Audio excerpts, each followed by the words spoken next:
Добро вечер во емисијата 360 степени налсат. На тема односи Софија-Скопје и жива ли е уште надежта дека е можен пробив до 21 јуни, разговараме со универзитетските професори Владо Бучковски и Ненад Марковиќ. Жива е надежта во Софија?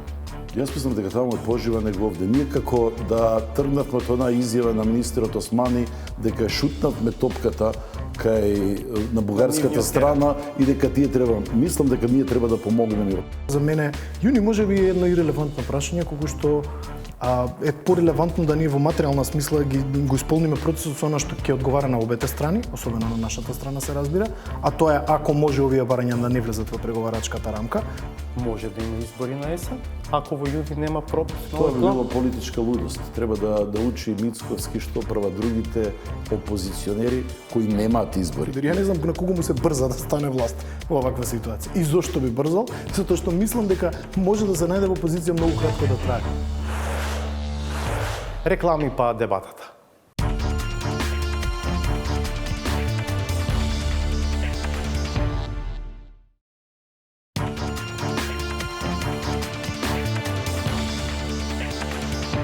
Гледате 360 степени. До Советот за општи работи на Европската Унија, форум на кој би се носела одлука за прифаќање на преговарачката рамка и би се закажала првата меѓувладина конференција на Северна Македонија со Европската Унија, има помалку од 3 недели. Состанокот е закажан за 21 јуни, датум кој представува своевиден рок до кога очигледните дипломатски активности, што јавни, што зад сцената, треба да дадат резултат за да има позитивна одлука за земјава. Се споменува француски предлог, се најавува посета на германскиот канцелар Олаф Шолц на Скопје и на Софија во следните недели. Политичките директори на француското и на германското МНР се во постојана комуникација со владите во двете земји, но резултат за сега нема. Може ли да го има во деновите што се пред нас? Вечерва разговараме со Владо Бучковски, универзитетски професор, пранешен премиер, доскорешен специјален пратеник на владата за Бугарија. Добро вечер. Добро вечер. Благодарам за поканата. Ненад Марковиќ, универзитетски професор, патен член на Советот за безбедност, советодавно тело на шефот на државата. Благодарам што сте со нас вечера во својство на наблюдувач, аналитичар на оно што се случува на релација Софија-Скопје. Благодарам и за што сте со нас. Двајцата сте професори науки. Вчера штрајк го поддржувате, штрајкот, професоре? Јас не го поддржувам и не бев вчера на штрајкот. Зошто? Мислам дека треба ние од академската заедница да бидеме свесни за состојбата во која се наоѓа државата. Не можеме ние да инсистираме преку ноќ нешто да се случи, кога веќе има најави дека од септември ќе има покачување на платите во рамките на возможното. Ама мизерни се платите, нели? Од тоа што го кажува доцент 31.000 денари, редовен професор 39.000. Мислам дека треба по инаков начин ние академската заедница да избереме да стигнеме до целта. Не ви е навив темата, ама баш ме интересира што мислите, Јас Марковиќ? го апсолутно поддржам овој диалог да се отвори. Платите доста долго време се тема која Уиким сака да ја разговара со владата и сака да ја отвори. Нормално не може преку ноќ, не може, мислам, да се конвенира на популистички гледишта дека може одеднаш 50% да се зголеми платата, но дека може да се договори некакво градуелно зголемување. Тоа што чув од синдикатот вчера е дека и тие зборуваат за некакво градуелно, како што вие велите, во рамките секако на можностите и со почит на целата ситуација во која се наоѓаме. Циклус од неколку години. Меѓутоа факт е дека платите дојдоа до едно ниво кое станува полека прилично лошо и кое веќе подолго време е на незадоволително ниво. И да не се оние дополнителни некои приходи кои професорите може да ги остварат или имаат простор да ги остварат, не сите секако, не се сите во иста позиција на УКИМ, би било неверојатно прилично тешко да се врзе крај со крај. Ова за загревање од штрајкови се актуелна тема во држава. Исклучително е деликатна ситуацијата со оглед на кризата, главно увезена, нели? Професоре, вие сте редовно речиси на релација Скопје-Софија, Софија-Скопје. Таму предавате на еден универзитет, на постдипломски студии и на докторски. На докторски студии, на државниот унибит и го тераме нашиот проект веќе 7 година со Софискиот универзитет за римското право. Последен пат се вративте вчера или завчера? Вчера се вратив, да. Со какво чувство доаѓате во однос на македонското прашање овој пат? Знам дека имате многу контакти, многу пријатели. Мислам по Петровски, имам впечаток дека таму многу повеќе се бори владата предводена од Петков да го држи отворено прашањето и да говори на темата дека надпреварот трае до 90-та минута, до крајот на Ама кога преседавањето на велите Франција. владата, не мислите на целата влада. Оти станува збор за прилично хетерогена.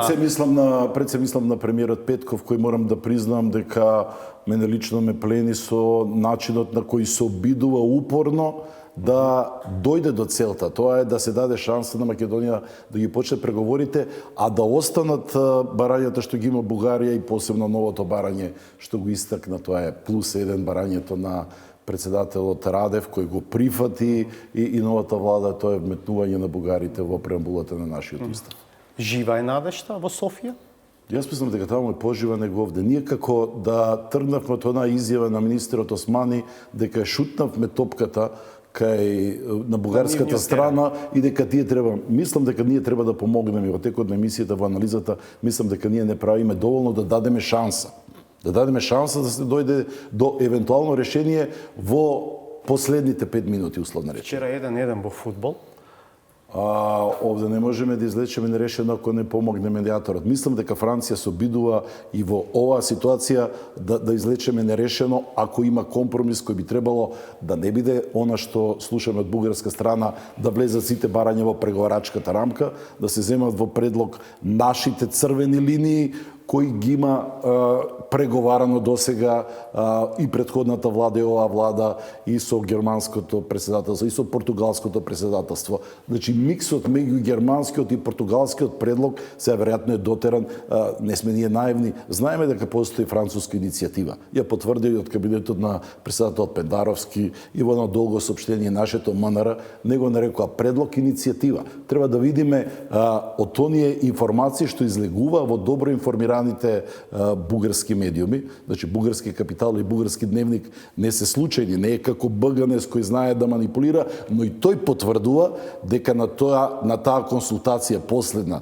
на крајот од минатата недела Петков ја доби поддршката да се види што во последните неколку недели ќе направи Франција. Иако најавите, ако ги гледат изјавите, кога влегуваат представниците на Има таков народ и на социјалистите, велат зошто ни оваа средба. За после тоа да излезе едно единствено соопштение дека да, ќе бидеме унисони, чекаме, правиме дополнителни напори, да ги видиме иницијативите, така што има сериозен дипломатски напор. И не случајно, мислам, е темпирана и посетата и на германскиот канцелар, но да видиме, јас уште еднаш при ова прво мое коментирање, мислам дека ние не даваме дополнителна сила на Петков и на неговата влада да дојдат до компромис. Так, ќе ме интересира на што конкретно мислите да го вклучиме сега и Марковиќ. Вие не патувате за Софија, од Скопје ги наблюдувате развојот на настаните.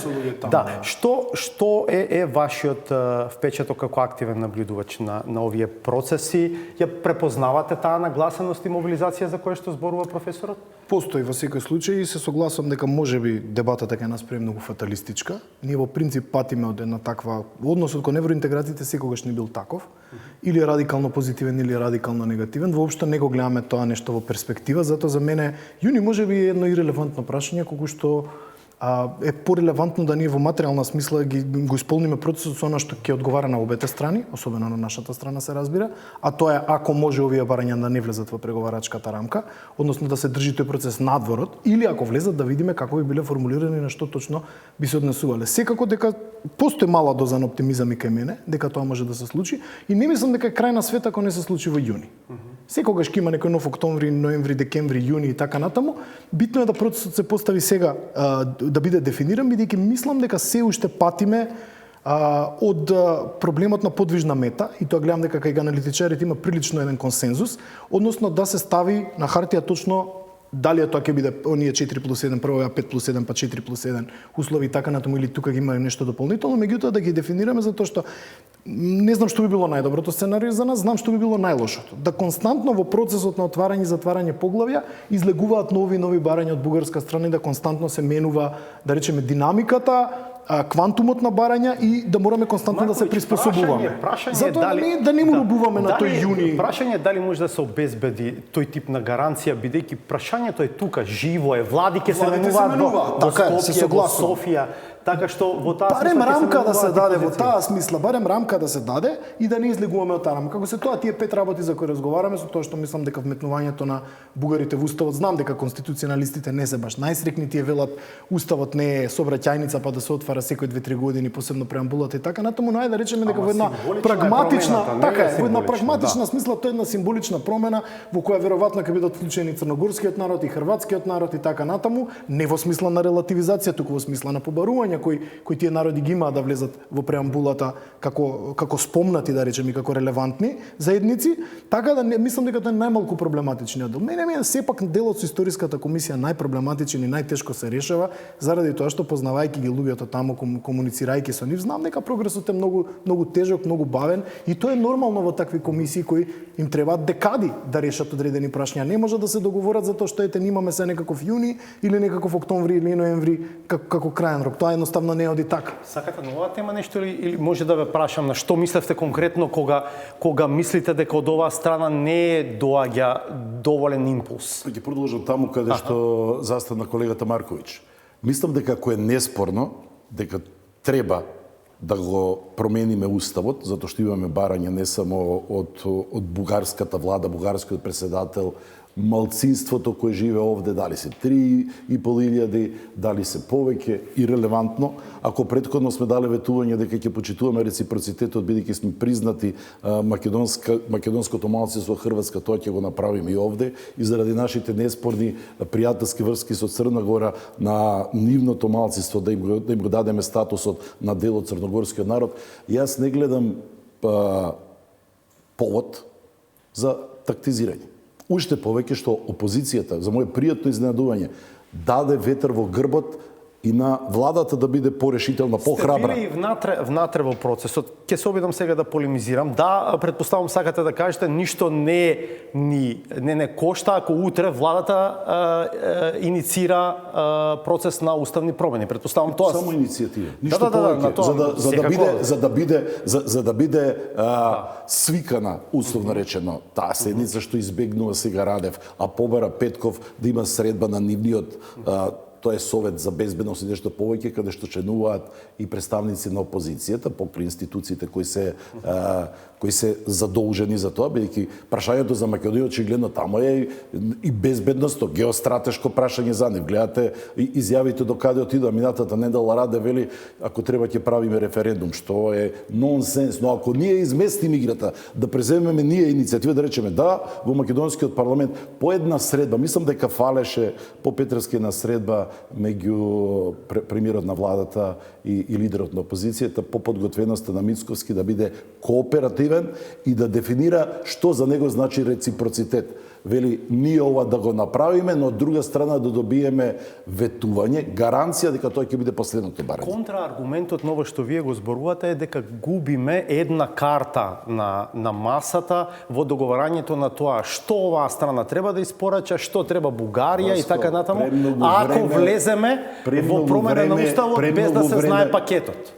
Па нема да го смениме ние уставот, иницијативата почнува, ние ќе го менуваме, може да тактизираме, велеме пред влезот во ЕУ. Па да не го решиме ова прашање, може никој пат нема да влеземе во ЕУ. Може би никој пат тоа нема да влезат ни хрватите и црногорците. Македонија нема таква комотна позиција да тактизира. Македонија треба да ги искористи адутите што ги има. За мене тоа е неспорно. Почитувањето на човековите права, посебно ние, Македонија е шампион во почитувањето на различните етникуми, различните конфесии, па сите велат ние направивме чуда после Охридскиот рамковен договор. Затоа мислам дека без комплекс дека тоа може да ја релаксира атмосферата. Па ќе релаксира. Второ, ако не се спорни тие 5 историски личности, еднострано треба да ги објавиме текстовите зошто треба заеднички да чествуваме.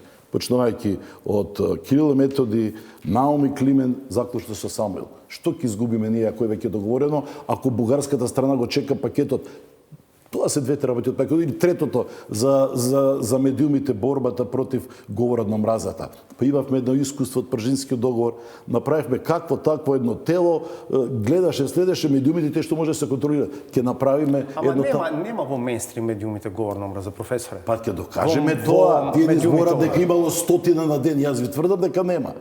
Повеќе има на социјалните мрежи, тоа не може да се спречи. Може евентуално и тоа да се следи ако има такво ниво на говор на омраза да биде дел од ингеренциите на јавното обвинителство, но и тоа може да се направи. Значи, што е мојата идеја? Не верувам дека ќе успееме, но вреди да се обидеме. Јас имам впечаток дека ние прерано кренавме раци и ми се допадна дефиницијата на Марковиќ. Премногу некако сме песимисти, фаталисти, не бива работата. Па нема да биде работата ако немаме ние верба дека можеме да стигнеме. Може нема да стигнеме до целта, но гледајќи како Петков очекува нешто од нас и ги гледаме кои се причините, нема ништо ново. Еве, јас ви кажав 3 работи што може да ги направиме за 3 дена. Ќе има нешто ново. Ќе го свикаат ли Советот? Ќе ја променат ли нивната рамковна позиција? Јас велам, веројатно да. Малку фали во мнозинството во бугарскиот парламент да помене нова декларација каде што на прво место ќе бидат човековите права, а на последно место тогаш ќе дојдат историските прашања. Затоа не сме подготвени, иако тактизирајќи по Петревски, треба да бидеме свесни дека во меѓувреме помина две многу важни работи. Една во Европскиот парламент, тоа е извештајот за Република Македонија, ако го следите вордингот, говори за историско помирување, говори за заедничка историја. Ако гледате ИПП, каде што присуствуваше Мицкоски со својата делегација, каква е нивната резолуција од Ротердам, помирување со незиното минато ни порачуваат за нас од Македонија, не биле постигнати опипливи резултати во имплементирањето на договор за пријателство и соработка. Мислам дека ова треба да не отрезни дека времето не работи за нас. Не можеме ние да чекаме само европјаните да се договорат и компромисот да биде околу преговарачката рамка, што препознам дека е нашата тактика. Мора ние да покажеме многу поголема активност и да изнудиме компромис, Не тоа што бара Бугарија, но со нашата активност мислам дека можеме да изнудиме компромис. Тоа се грубо два пристапа. Едниот продолжување на сегашната тактика во која што се преговара за некаков пакет кој што на крај би резултирал со одредено кревање, со евентуално кревање на ветото. Вториот пристап е овој за кој што зборува професорот Бучковски, е иницијатива од овде евентуално, дел од тие прашања да се извлечат, да се покаже добра волја со нивно отворање или решавање надвор од тој некаков пакет. Што мислите вие? Мислам дека нашата позиција, ако нешто искуството со Грција не научи, не сме нашата тактика, стратегија да произлегува од нашата фрустрираност со ситуацијата. Не сме никој ниво студиово, ни надвор од студиото помалку фрустрирани од тоа што се случува. Меѓутоа, тоа не смеете да правите политичка стратегија, затоа што е контрапродуктивно. Ја спомена професорот асиметричната позиција. Знаете колку не чинеше во ситуацијата со Грција. Повторно спиеме на тоа дека ќе дојде магична меѓународната заедница, ќе ја убеди Бугарија да го тргне ветото, ќе се направи некаков притисок и така натаму. Иако не се докажува, иако не се докажува дека тоа никогаш нема да се случи. Тоа да се случи. Значи, втора работа што ја кажав пред 2-3 месеци, можете и на други телевизии да видите, е она што професорот го нагласи, се обистинува. Не работи времето за нас. Немојте да правиме грешката со Грција. Како ќе поминува времето Бугарија, ќе има прилики во различни форуми, во различни констелации политички да ја објаснува и да образложува својата позиција на маси на кои ние не седиме. И тука е во една голема тактичка предност во однос на нас. Ние мора да покажеме проактивност, дали ќе биде преку овие иницијативи или на било каков друг начин, малце поголем консензус, меѓутоа да не спиеме на увото дека меѓународната заедница Германија, Франција или било кој ќе убеди Бугарија преку него, затоа што тоа едноставно нема да се случи. Во ваква констелација и со украинско-рускиот судир, со све што се случува од Црноморскиот басен, Бугарија е сепак многу поважна геополитички од нас во овој момент. И ние сакале или не, не мораме да се помириме. Да, она трпи критики, јасно име на сите дека можеби ова што го прави е неправедно во голема мера, меѓутоа дајте да бидеме малку реал политици, што се вели, да ја следиме линијата на реал политика и да се обидеме да направиме некаква иницијатива за да го заживееме процесот. Дали ќе има помош од меѓународната заедница? Сигурно, верувам. Посебно ако ние покажеме некаква иницијатива. Дали треба директно да се соочиме со бугарската страна, го мислам во најконструктивна можна смисла, да. Нема одбегањето и тргањето на страна и прекинување на комуникација, нема некој голем бенефит од целата таа стратегија. Така да немојте фрустрацијата да ја направиме политичка стратегија. Тоа многу не чинело со Грција во процесот, се докажаа многу работи како наши погрешни презумпции. Додуше добро, и на нивната страна имаше погрешни презумпции секако. И пак на крај зависи од играчите кои се, знаете, тоа е во политичката наука дефинирано. Мора да имате две меки струи од двете страни кои може да преговараат. Така, ако имате две тврди, две меки струи, компромисите доаѓаат кога меките струи се сеќаваат. Ние не знаеме Петков колку ќе трае, каква ќе биде неговата политичка судбина. Да искористиме позицијата додека е тој таму. максимално. Така да оно што е неспорно можеме да го направиме, инаку за историската комисија ја мислам дека немаме простор многу да се плашиме. Не можете вие пред 19 век да разговарате за нации за етникуми. Заедничкото чувствување на овие личности кои ги говориме може да произлезе исклучиво од една поширока интерпретација дека тие се битни за сите народи кои овде живеат. Значи политичката наука гледа со, јас би рекол, со подсмев на кога одредени историчари толкуваат етнички идентитети пред 19-18 век. Тоа е невозможно. Тоа се сосема друг тип на идентитети кои произлегуваат од средновековни империи, феудални кнежевства и така натаму, што нема врска со современите етнички идентитети денес. И тука, во суштина, треба да им се олесни на историската комисија таквиот тип на социјал-конструктивистичко размислување да дојдат до одредени решенија, не да им оневозможи. Ако се тргне примордиалистички во таа дебата, од една или друга страна тука компромис не може да има. Така да може само преку тој инструментариум да се постигне некаков тип на компромис и да се сретнеме некаде на пола пат. Мислам дека го разбирам вашиот пристап, професоре Бучковски, но тоа што веројатно е вредно за дебата е дека дури и кога ќе се појави најмала шанса дека работите можеби треба да мрднат, можат да мрднат напред, председателот Радев како да се појавува на сцена и поставува една блокада и бариера и цело време како да го крева. Па не му помагаме ние на Петков. Ако да речеме Петков е конструктивниот, а Радев ги лови нашите грешки, еве јас ве прашувам што да правиме ние во меѓувреме. Ако слушаме дека последната средба што никој не ја демантираше на експертските групи била на 11 февруари. Професоре, јавна тајна е дека наводно на премиерско ниво има договор околу некаков нацрт протокол за имплементација на договорот во кој што има понудени решенија за овие точки за кои што вечер разборуваме. Наводно на што се темели некакво очекување од оваа страна дека можем пробив. Но тоа е јавна некако.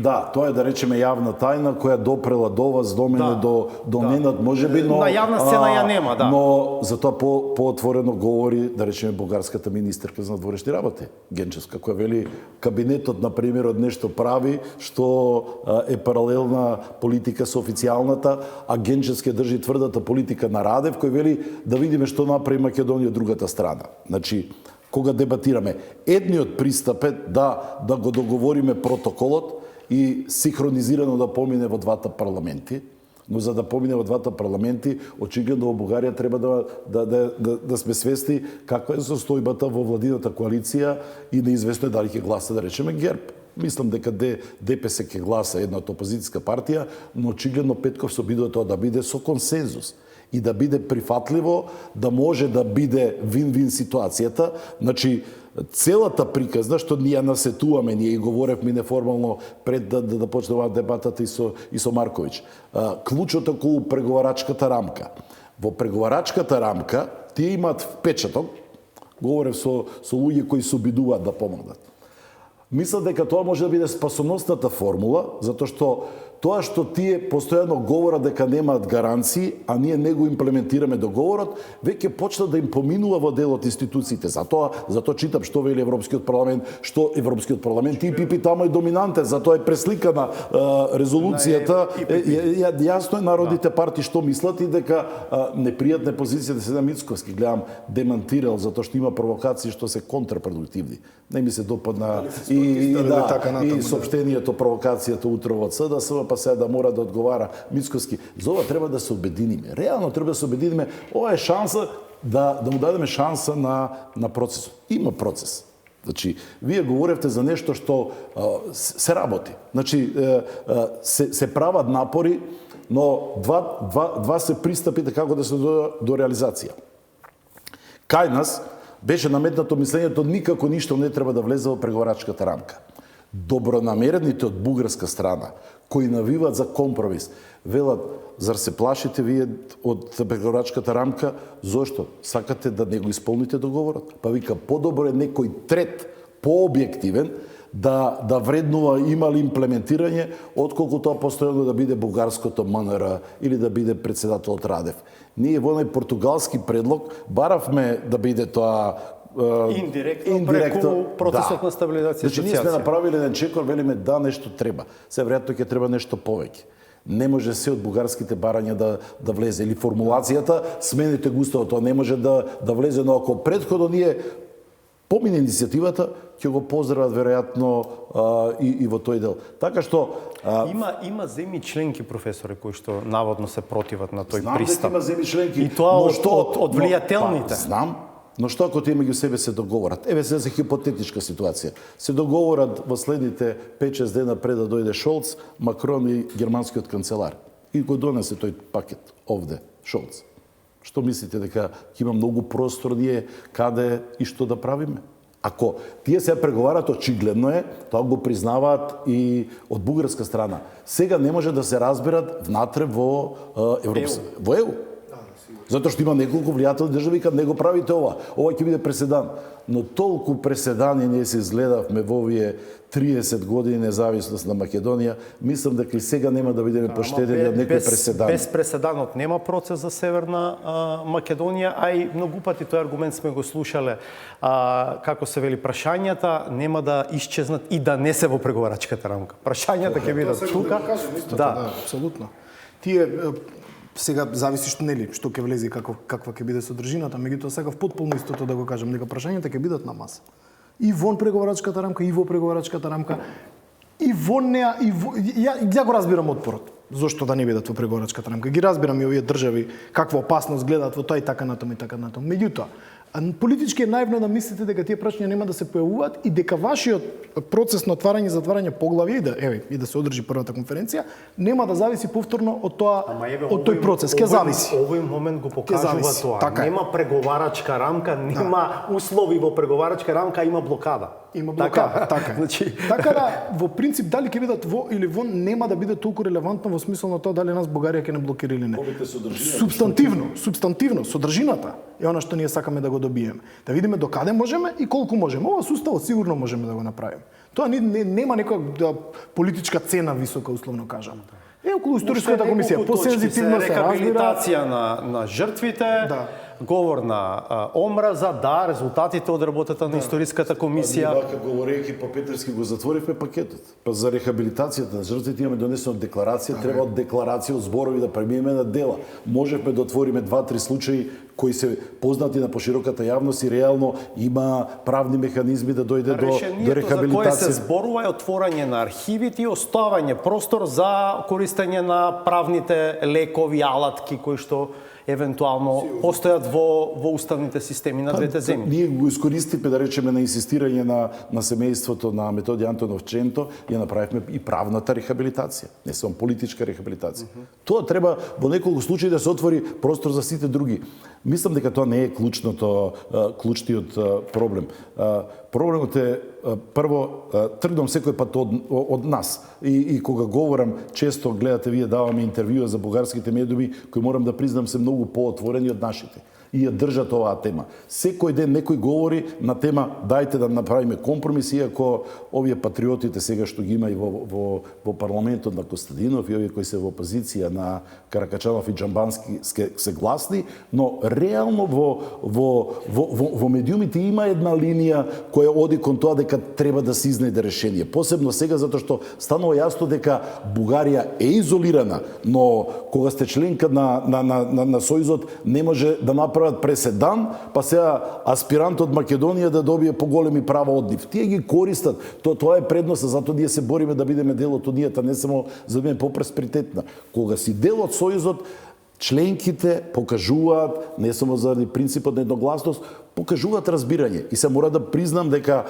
оваа промена во реториката кај нив за човековите права наместо за историските прашања вирее. Дури се бара дел од механизмите, а што ќе биде ако го отвориме ние уставот додека дојдат до промените на уставот, па каква ќе биде улогата, ние сме мултиетничка држава, имаме посебна во владата имаме инструменти да го следиме тоа. Го имаме омбудсманот, го имаме комисија за дискриминација. Може тоа да влегува во годишните извештаи што ги прави Европскиот парламент. Значи ние цел пакет можеме да направиме каде што дополнително ќе ги гарантираме човековите права.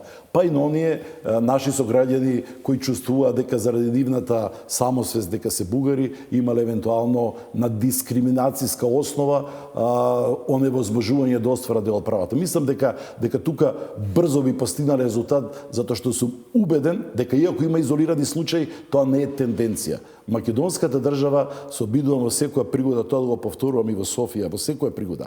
Македонската држава недоволно и нашето општество го познаваат. И мислам дека ова е најлошото нешто што го одбра. Не може да се врати до вербата со продолжување на ветото и на блокадата. Процесот само ќе оди и понатаму ќе експлодира омразата. Значи, еден од начините да ја победиме омразата е да го кренат ветото, но и тоа да се направи достоинствено. Значи, овде не ни треба никој да биде понужен. Ние сега сериозни се преговорите, значи јас не го подценувам тимот на француското претседателство кој работи веќе 4-5 месец на ова прашање. Имаат парламентарни избори, се гледа дека не е високо на агендата проширувањето, може да понудат решение, пак има и самит на крајот на денот, ако ништо друго. Значи, ова прашање е таква што мислам дека и Европската комисија, Европската унија е подготвена, ако треба да има и вонреден самит, затоа што вонредни се состојбите. Ако сакат да тргнат да го стабилизират Балканот, наједноставно е ова прашање да го решат. Затоа што другите се авантури да се оддели да оди сама Албанија, каков ќе биде сигналот кон Вучич и кон Курти. Го гледате какво е неговото писмо што денеска го напишал на нашиот премиер за поканата да учествува на Отворен Балкан. Да.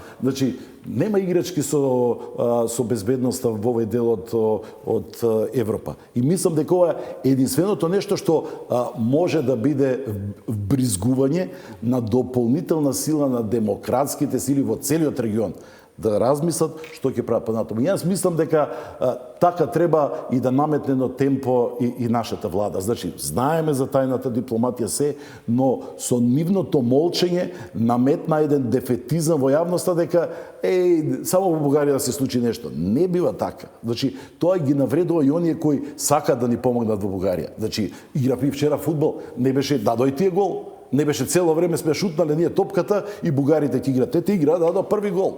Ќе даде гол варот да не беше така, што и со тој фудбалски речник треба, значи, ако е теренот тој, на теренот нема да ни помогнат судиите. Ќе мора ние да, како вчера што беше 1-1, нерешено да излеземе со ова и да биде кренато ветото. Марковиќ веќе делумно зборувавте. На јуни во некои кругови се гледа фаталистички. Делумно ЕУ е крива за тоа. Жозеп Борел, последен пред неколку недели, велеше: ако во јуни нема пробив, ќе влезат односите ЕУ-Западен Балкан во сериозна криза. Така што не е дека само од оваа страна јуни е поставен како некаков рок во кој што треба да се биде или не, туку и ЕУ е делумно виновна за тоа. Да, голем е влогот и на нивна страна во дадените геополитички околности, но вие велите не е така. Мислам дека фатализмот на јуни произлегува од внатрешниот котел кој ни се случува во моментов, на внатрешно политички план. Тоа се два различни процеси кои ние ги поистои и они се конвергираат во одреден момент, јасно е дека конвергираат. Меѓутоа, едно е прашањето на тоа колку опозицијата сега ќе направи притисок, иако ја мислам дека и опозицијата ако види одредена шанса можеби малку и да се повлече, да биде конструктивна во одреден момент, не е тоа исклучено да се случи. Иако на ДПМН е веројатно логично да му треба мандат во кој што работите ќе бидат поставени на шин. Па подобро да наследи мандат со решени проблеми отколку со нерешени, подобро е за нив. Нели, под услов да дојде на власта, не би сакал ништо да прејудицирам во однос на некакви евентуални нови парламентарни избори, кога би били и како би се распоредиле силите, меѓутоа да, еве во такво хипотетичко сценарио, подобро е да наследат ситуација во која две огромни прашања, тоа е нели со Грција и со Бугарија би биле затворени. Во секој случај подобро за нив. Сакав да се надоврзам околу нашиот трак рекорд за човековите права. Земете едноставен пример. Имаше толкава контраверза со центарот во Битола. Јавноста беше изиритирана. Имаше многу негативна една одиозност створена во јавноста. Дали полета еден камен? Дали имаше било каков проблем околу центарот? Дали некому дали осим овој фолклор на социјални мрежи од кој човек и подобро веројатно да се исклучи, за жал дебатата таму стана апсолутно дно, нема веќе никаква делиберативност во тој процес, колку што гледам. Вие не видовме ние дека постои некаква активна дискриминација или омраза во Македонија, ниту кон бугарското малцинство. Има повеќе разочараност од Бугарија колку што постои омраза. Така да јас сум прилично сигурен дека нашата силна страна се човековите права и трак рекорд на човекови права. Во крајна линија рековте вие постојат извештаи и на State Departmentот, и на Европската комисија, и на Freedom House, и на Bertelsmann, барем 17 знам такви различни извештаи во кои се третира проблемот на човекови права и на малцинства во нашата држава. Во ниеден вие јас сум сигурен дека нема да сретнете говорно надвор од социјалните мрежи кои се пак луѓето можат и анонимно да се представуваат и без име и презиме и така натаму и кои не се репрезентативни за она што е реална атмосфера во општеството. Таа предност ние мора да ја користиме. Во таа смисла, гледате со самиот центар, не се случи ништо радикално. Ништо радикално не се случи, немаше никаков напад, немаше никаков проблем. Да, се проблематизираше личноста на Ванчо Михайлов, ама тоа е нормално за едно демократско општество, да се отворат сите аспекти на една историска личност и да се премерува неговиот импакт. И се нормално, некој ќе го доживува позитивно, некој негативно. Тоа е работа на историска перцепција. Меѓутоа немаше никакви консеквенции во смисла на кршење на некакви права или повреда нечија, или физичка или па и интелектуална ако сакате. Никој не беше дури ни навреден по тој основ. Така да таа предност мислам дека прилично. А што се однесува до Борел, тоа ми беше, ќе го заборавев, има навика да дава прилично нестрекни изјави на моменти. Мислам дека треба малку да го омекне речникот, иако да, се разбира дека пролонгирањето е и безбедносен ризик. Пролонгирањето е ризик на во смисол на репутацијска штета на Европската унија која и се прави. И тука нема дискусија, се знае. Располагам и многу аналитички центри внатре во Македонија располагаат со лонгитудинални податоци кои се 10-15 години наназад. Се знае кога популарноста на други сили, ако можам дипломатски да се изразам, расте. Само во моменти кога имаме ваков тип на кризи. Тоа беше пред француското вето, тоа беше сега кога Бугарија го стави првото вето, првиот пат, одма се менуваат во полза на ајде да речеме трети страни кои се заинтересирани за влијание на Балканот, се менуваат популарноста, перцепциите и така натаму, а она што дефинитивно се смени, затоа час поскоро треба да излеземе од ветото, е перцепцијата кон соседните народи. Кажа еден мој соговорник во една друга емисија дека Бугарија со своето однесување дефинитивно не врти кон север, прави многу поголеми пријатели од србите, што дополнително нив ги фрустрира. И знаете, сега влагате самите влегувате во собствената замка. Сакајќи нешто да постигнете, го постигнувате тоталниот контраефект. Оно што баш не сакате да го постигнете. И бугарите како соседен народ падна на листата на популарност има една солидна во еден период, солидно се крена перцепцијата за бугарите, после ветото во најнепосакуван, што не резултираше со кршење на човекови права. Ова се две различни работи кои ги говорам. Немојте да ги споиме, да ги конвергираме, па да испадне дека тоа има некаква последица во конкретно кршење на човекови права. Сепак нема. Бучковски, вие за минулата 2006 како премиер се чини тогаш дека државата е поставена на шините, оди неповратно кон неја уште во тоа време, бидејќи во декември 2005 доаѓа кандидатскиот статус, но потоа влегуваме во 10-12 годишен тунел во кој што едвај излеговме 16-17 на сила. Дали сме на работ повторно на влезот во, не дај Боже ќе кажем, таков тунел? Вие вечерва сакавте да бидете позитивен, знам, но мислам дека треба и од другата страна да ги погледнеме работите. Гледам работите, ја препознавам и атмосферата, знаејќи што ни се случува кога навреме нема да ги кога не превенираме, кога навреме не ги решаваме проблемите. Значи, прво, не смееше да дојде до ваква ескалација на проблемот. Сега, сите се прават после изгубената битка генерали, било погрешно што сме напишале заедничка историја, сме напишале. Затоа што мнозинството и во Европската унија, мнозинството кои го следат развојот на македонската нација, кои неа според нашата посебност не можат да негираат дека имаме дел заедничка историја и сме напишале вешто. Не велиме се заедничката историја е цела заедничка. На двата народа пише. На двата народа, преку заеднички личности настани кои не обединуваат за да бидеме обединети во едината. Значи, одредени периоди само, да.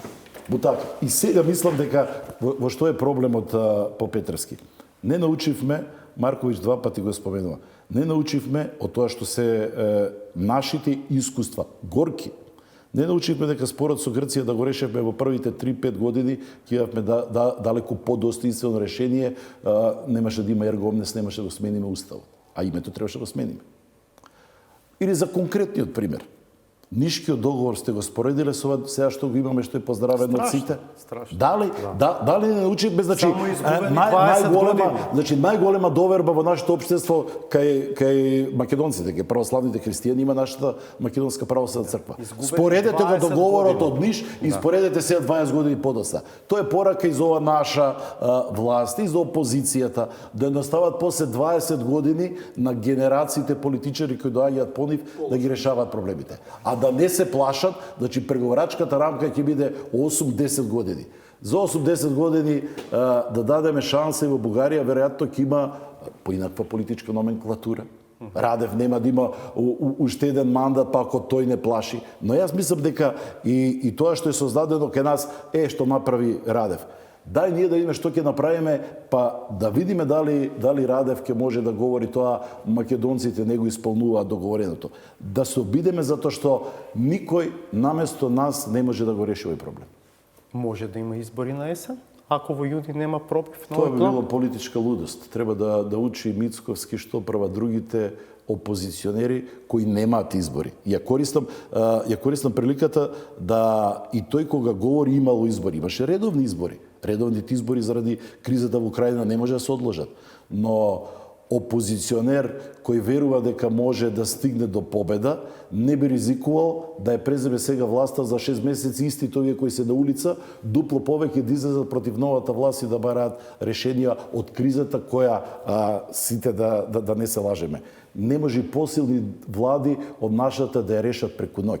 Овде треба трпение од сите, треба конструктивност од опозицијата и мене ми е жал што во вакво невреме и понатаму нема диалог меѓу власт и опозицијата. Може би требаше сега Марковиќ, затоа што го споменавте во една од позициите како дел од Комисијата за безбедност кај Советот за безбедност кај председателот, може би во вакви околности кога се нарушени комуникацијата меѓу власт и опозицијата, може би председателот, иако не милува со тоа, би дал еден сигнал дека е нешто вонредно, но може би требаше тој да направи обид да ги седне лидерот на опозицијата и председателот на владата, да разговараат дека не е време за избори, но да разговараат како заеднички да си помагаме за прашањето за Бугарија и за оние 4 точки каде што понуди сериозно добри експерти и опозицијата да се помага да се надмине оваа криза. Како прашање на суета сега да е повеќе кај Ковачевски Не е време за ова одбивање да се сретне со Мицковски. Ако допира Мицковски. нешто што ние не оптоварени со дневната политика гледаме напред, но сме виделе многу работи назад како совет за актуелната власт и актуелната опозиција. Мислам дека го има тој момент на уплашеност веројатно кај премиерот дека кај председателот на владата дека Мицковски нема да сака за ништо друго да разговара освен за предвремени избори. Од тука е веројатно неговиот ВМРО дојдоа дека ќе седнеме, ќе го отвориме прашањето, не значи дека ќе се договориме. Дури јавно го кажуваат тоа. Дури подобро да се сретнат, макар и имале непријатен разговор, отколку воопшто да не се сретнат. И тоа е некаков почеток на комуникација. Знаете, во принцип, љубовта и омразата се, или позитивните и негативните чувства се дел од истата медаља. Она што е спротивно... Вие гледате перспектива за избори на есен? Јас се сложувам дека веројатно не е паметно да ги има додека ова прашање не се слегне.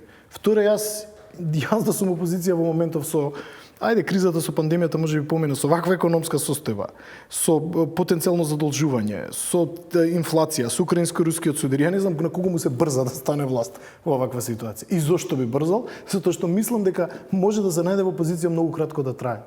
И не знам дали Мицковски го прави тој есап и тука комплетно се согласуваме дека веројатно наредната власт, ако нема брзи и одма решенија, кои нели од опозиција многу лесно да ги ветиш, исклучително лесно да кажеш дека јас кога ќе дојам ќе ги решам проблемите, при тоа не слушнавме многу конкретни решенија, барем не во економскиот дел, тогаш може навистина да имаш влада која може да трае година, пола година, година и пол, две и така натаму и така натаму. Така да не сум сигурен дека Мицковски има добро премерено дали треба да брза во ваква ситуација. Подобро е да наследи на постабилна позиција, на подефинирана позиција и во однос на Бугарија, и во однос на овие кризи од економска и безбедносна природа кои ги споменавме, и потоа веројатно многу поелегантно ако веќе наумил да ја освои власта доколку тоа нели народот му го дозволи. Толку е времето. Имавме отворена дебата, Бучковски, меѓу малкуте. на телевизија кај нас. Не е популарна темата, зашто не можеме да прогнозираме ние нешто што би се допаднало на превладувачкото бистење. Затоа што гледам многумина тоа го користат сега до истражување, може би Марковиќ знае кој го направи. Значи сега да биде и најдобриот компромис постигнат со Бугарија, ќе биде над 60% од јавноста ќе бидат против, но имавме такви ситуации. Таква беше и Охридскиот договор, такви били други ситуации. Лидерството затоа е, по тоа се препознаваат лидерите, тие кои калкулираат. 86% го поддржуваат ветото, па тоа не значи ништо ако се најлесно е постигне се разбира да го јавните бранот на јавното. да се скриете зад народот. Секогаш е најлесно. Благодарам што бевте дел од 360 Благодариме. Благодариме. По паузата е новата саботажа.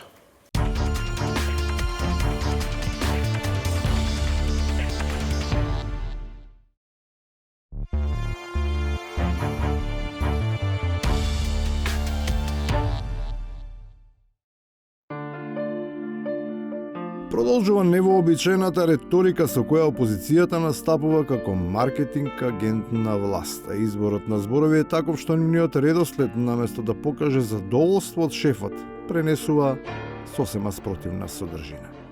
За криминалот можам само да кажам дека се гордеам што председател на ВМРО ДПМН е господинот Мицковски. Од таа пак што избегнуваат да ја доведуваат во каква било корелација, веројатно ќе продолжат да го прават и во иднината и за собствениот лош избор. Немаат оправдување, за разлика од неа. Секогаш е подготвена да најде изговор за актуелните и потенцијалните неуспеси. Пошироката јавност, граѓаните треба да знаат дека